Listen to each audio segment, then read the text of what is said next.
It's mid-September on the University of Michigan's campus. Students mill around on their way to and from classes. At a table outside the U of M Museum of Art is a group of students in light purple t-shirts. Hello, are you registered to vote? Would you like to be? Okay, and are you from in-state or out-of-state? The shirts have a maize and blue logo that reads, "Turn Up, Turn Out." And today is National Voter Registration Day, and my group, Turn Up, Turn Out, along with the UN Votes Coalition, are registering students to vote. That's UM junior Hillary Padu-Chikunte. She's the co-president of Turn Up, Turn Out. It's a student group focused on voter registration on campus. Padu-Chikunte says the peer-to-peer model of the organization is what makes it work. Because we care about each other, we're students, we're peers, we see each other in classes, and it's less scary that way. Someone that's my age, someone I know that's in my classes, giving me voting information, that cares about me, that wants me to vote wherever I want to vote. This year is shaping up to be a pivotal election year for everyone, but especially for younger voters. Many of us will be casting ballots for the first time. It's estimated that 41 million members of Gen Z will be eligible to vote in November. Stakes are high in Michigan, where the presidential contest is expected to be close. We are the swingiest of swing states. A slim margin between the Vice President Kamala Harris at 46.5%, former President Trump 44.1%. Michigan, Wisconsin, huge sums of money going in. Pretty much everybody agrees this race is very close in Michigan right now. But Padu-Chikunte wants to remind her peers that it's not just the top of the ticket that matters. There's so much more to the ballot than just the president. There's your senator, your state senator, your state representative, and you can vote for them. You can choose who you want to represent you, and that's the beauty of it, in my opinion. Can I sign up for early voting? Yeah, perfect. Okay, so you can actually early vote here, starting October 26th. So, as our generation comes into political power, how are our peers leveraging that power? And what does it mean for Gen Z to have a seat at the table in politics? We're at the age now where it's our responsibility to start turning the tables, to start shifting things. We're the ones who have experienced it the most and the ones that need to elevate our voices to actually make these changes. We should be involved in the conversations, especially around issues that impact us directly. We are serious and we care, and that's going to show. This is What the Vote, a podcast about the issues that are important to Gen Z voters this election. I'm Adan Quan. Many young people in Gen Z found ourselves interested in or involved in politics from an early age. Some of us gained an awareness through major political events, like the elections of former Presidents Barack Obama or Donald Trump. Others because of shocking current events, like gun violence in communities and schools. Protect our kids! Protect our schools! One of those student advocates is Aubrey Greenfield. She says she's been tuned into the news from an early age, thanks to her parents. I've always been watching the news and kind of seeing what issues are on the table because I knew that even though I couldn't vote at the time, it was still going to impact me. But it was in 2021 that Greenfield became more fully involved in politics. I was a survivor of the Oxford High School shooting that took the lives of 4 students and left 7 others injured. And after that, the issue of gun violence became very, very prevalent and in my face. Now a sophomore at the University of Michigan, Greenfield has become an outspoken advocate on the issue of gun safety reform. Greenfield says that Gen Z politicians and organizers will be important when it comes to making change. Gen Z brings a fresh perspective. It's one of the most diverse generations, so you can offer many different opinions and perspectives based on diverse backgrounds. Also, this generation is incredibly tech savvy, and because of that, we can use tools such as social media to really advocate for change and organize and inform others about, different local elections or different issues on the table.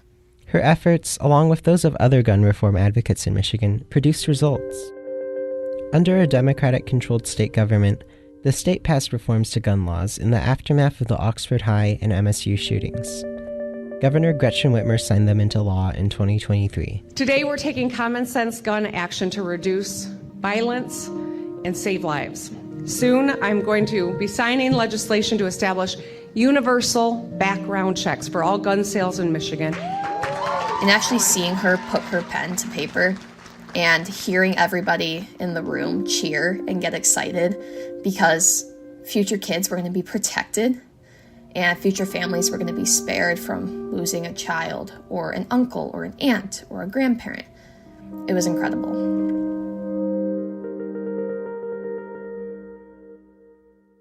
While the challenges and issues Gen Z faces, like gun violence and climate change, are not unique to our generation, the way young voters have experienced these issues is. Gen Z had formative periods in their life during the pandemic, which had a lot of economic repercussions for a lot of people. That's Sarah Suzuki. And so those are sort of historic moments that young people dealt with that I think really shape why they care about these issues and how they care about these issues. Suzuki is a senior researcher at Circle, a research center at the Tisch College at Tufts University. Circle stands for the Center for Information and Research on Civic Learning and Engagement. Young people have more outlets to express their opinion and organize than ever before. But even though we have new platforms to express our political opinions, some polls show the issues that rise to the top for Gen Z don't look all that different from other generations. As the saying goes, it's the economy, stupid. Inflation and cost of living consistently rank as Americans' top concern across age groups this election, and that includes Gen Z.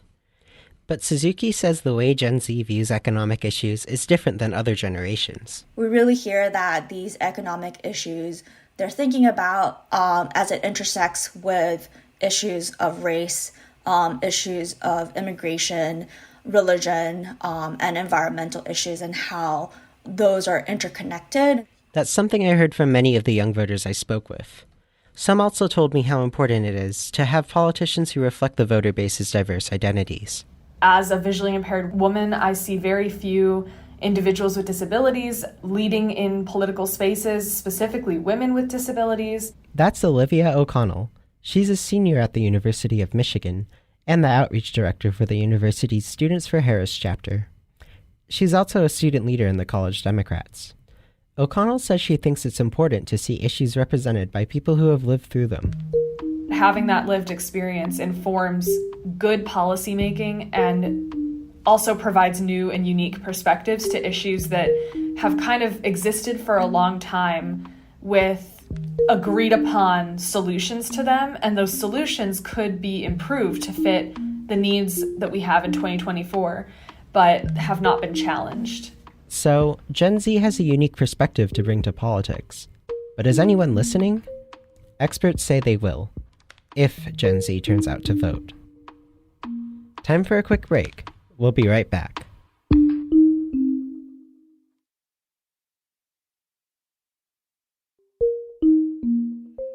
It's really important to remember that Michigan is a state where young people have a lot of impact when they can have their voice heard in elections. That's Sarah Suzuki again. Historically, young voters have turned out for elections at a lower rate than older Americans. During the 2020 general election in Michigan, it's estimated that nearly 70% of the state's citizens 25 or older cast a ballot. By comparison, just over half of Michigan's 18 to 24-year-olds participated at the polls. But Michigan might be moving the needle. Suzuki says the state's efforts to increase turnout among young voters have been among some of the most successful. It's seen youth participation in elections more than double since 2014, according to Circle's research. Those high rankings for Michigan come from the voter registration rate, which is looking really good. They've recently also had some high youth turnout in recent cycles. In 2022, Michigan achieved the highest youth voter turnout out of all states. Recent changes to Michigan election laws have likely helped boost those numbers, according to Suzuki. Those include automatic voter registration for people turning 18 and same-day registration allowed on Election Day.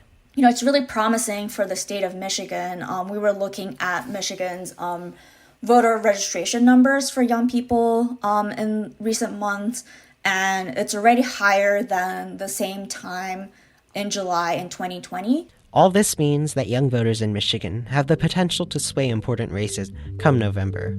Like, for example, Michigan's 7th congressional district race. Congresswoman Alyssa Slotkin, a Democrat, currently holds the seat, but she's running for retiring Senator Debbie Stabenow's open seat. Circle ranks the 7th as the congressional race where young voters could have the strongest impact this November, across the nation. The 7th congressional district includes Michigan State University in East Lansing and the city of Lansing. These two communities are surrounded by lots of rural land that is considered broadly more conservative, so it's a district that could swing either way. Regardless of their politics. I think there are young people who have many different ideologies, but their participation is not about being loyal to a party or even loyal to a particular candidate. It is often about who they see as potentially making change on their communities and the issues that they care about. It's not just politicians who are impacted by Gen Z's votes. Voting in those first years you're eligible can shape how a young person engages with the democratic process moving forward. You're building your habits for the rest of your life. That's Matt Grossman. He's a professor of political science at Michigan State University. He also directs MSU's Institute for Public Policy and Social Research. If you don't vote in 3 consecutive elections that you're eligible to vote in, your chances of voting after that are pretty low.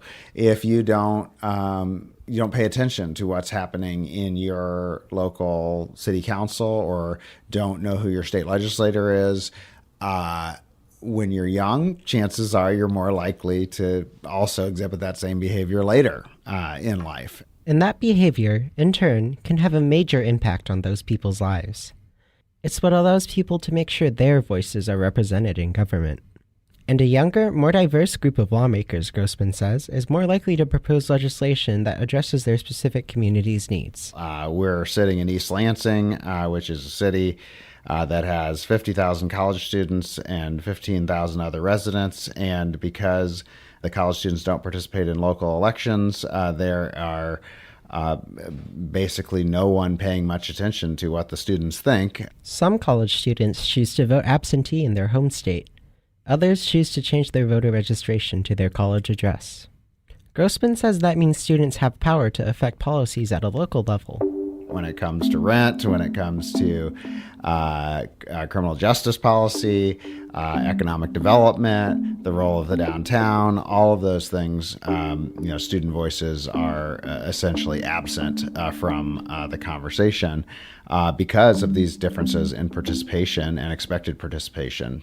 Of course, voting isn't the only way to engage in democracy. If Gen Z really wants to have a seat at the table, Matt Grossman says, there's something else they can do. Run for office. So, let's talk to some people who did just that. My mom took me door to door for Barack Obama in 2008. That really instilled a love for politics in my heart. That's Jasper Martis, the representative for Michigan's 69th House District. He had a few ideas about what he wanted to be when he grew up. A politician was one option. The others, though? The first one was Batman, but then I realized I liked my parents too much to be Batman. Number 2 was to be a professional wrestler. I wanted my father and I to be a tag team called Fire and Brimstone, but my dad has bad knees. Well, politics it is then. Martis, a 24-year-old Democrat from Flushing, represents a Genesee County district that includes parts of Flint and his hometown. People age 18 to 25 are much less likely to be political candidates than other age groups. But Circle research shows some signs that could be changing. Over the past 10 years, the rate of young people seeking elected office has slowly risen. In 2023, Florida Representative Maxwell Frost became the first Gen Z member of Congress. He's 27. Michigan hasn't sent a Gen Z rep to Congress yet. But there are several state lawmakers who are under 30, a few considered millennials, and some just on the cusp. That includes Martis. While he had political ambitions from an early age, it wasn't until 2016 that Martis began seriously pursuing it as a career. My congressman, Dan Kildee, has been a tremendous mentor to me. I started working on his campaign, and he took a really important approach, which was a team approach to politics, where the election wasn't just about him, it was about everyone on up and down the ballot. Martis says many younger people are moving away from the county as soon as they can. He says some left because of lack of opportunities, others because of the lasting effects of the Flint water crisis. Martis hopes to help reverse this trend. I understood that one representative, one elected official, could not reverse decades of underinvestment overnight. But I thought it was important that our community had a person who had lived through that and experienced it and was bringing that perspective to the table. While Gen Z may have a reputation as a progressive generation, young politicians come in all political stripes. Take Bill Schuette. My name is Bill Schuette, your on-duty Attorney General from the great not that state Bill of Michigan. Schuette. My name is Bill G. Schuette. I'm state representative for Michigan's 95th State House District. Bill G. Schuette is a Republican legislator from Midland and son of former Michigan Attorney General Bill Schuette. He's not technically Gen Z, but he's a young millennial, 29 years old. You're just knocking on someone's door and they say, I just shaved, and they said, gee, are you 16? And I'd be like, no, actually I'm, 27. Like Martis, he says he got involved in politics out of a desire to serve his community. For a few years, Schuette worked in intelligence in D.C., but as COVID ramped up and devastating floods hit his hometown of Midland, Schuette wanted to return home. An opportunity opened up in 2022 to run for state representative. And, what I loved about being an intelligence officer is I could wake up every day saying, I'm trying to do something to make my friends and family safe. And I get to wake up every day as a state representative and try to make my community, my friends and family, their lives better in that public service aspect. Both Schuette and Martis say they have faced questions about their age as they've been on the campaign trail. Schuette says his confidence and commitment to the role helped dispel any doubts about his age. I tried to take those questions and turn them into a positive, and I think that should be something that young people trying to get involved in politics across the political spectrum should embrace is make your youth an advantage. Don't let somebody attack you because of that. In my community, older folks have watched their kids and grandkids move away. They've realized that many young people no longer call our community home. So the fact that I was willing to stay and to fight for our community and be an advocate for our community really ended up being even more of a benefit for my campaign and for my candidacy than it was any sort of negativity. Young people, both lawmakers told me, bring a fresh perspective to the process. But, Martis says, to have their voices heard, Gen Z needs to show up to the places where democracy happens. My plea to young people is you have to get involved to have a seat at the table. If you're not showing up to the meeting, if you're not showing up to vote, if you're not letting your voice be heard, then, politicians have a valid excuse to dismiss you.